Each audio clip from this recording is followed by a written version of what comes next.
Bonjour à tous et toutes et bienvenue pour un nouveau numéro spécial dont on reparle, le format dédié aux actualités spatiales. Et pour cet épisode, je vous propose de reparler une nouvelle fois de la mission lunaire IM-1 de l'atterrisseur commercial Nova-C, fabriqué par l'entreprise américaine Intuitive Machines. En effet, le moins que l'on puisse dire, c'est que les derniers jours et les dernières heures surtout auront été riches en actualités et en images. Mais d'abord, un petit retour en arrière s'impose. Lors de son atterrissage sur notre satellite le 23 février, l'atterrisseur allait se coucher de façon relativement douce.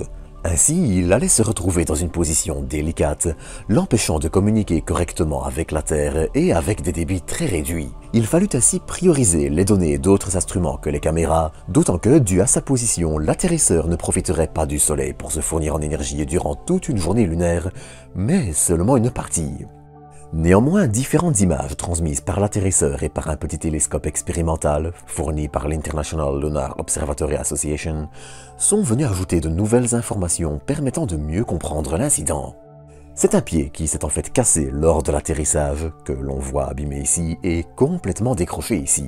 Et puis, il y a quelques heures, cette dernière image prise le 22 allait être transmise, montrant la surface lunaire, le Soleil et un petit croissant de terre à sa gauche. Mais c'est aussi le clap de fin pour l'atterrisseur, baptisé Odysseus, qui s'est désormais éteint.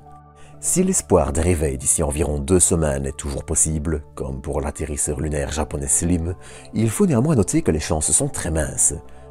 Mais au final, malgré ces difficultés, l'atterrisseur aura aussi réussi une bonne partie de ses objectifs, aura été le premier atterrisseur américain à se poser sur la Lune en 50 ans, le premier à le faire au méthane, et ses aventures comme ses échecs auront été intéressants à suivre.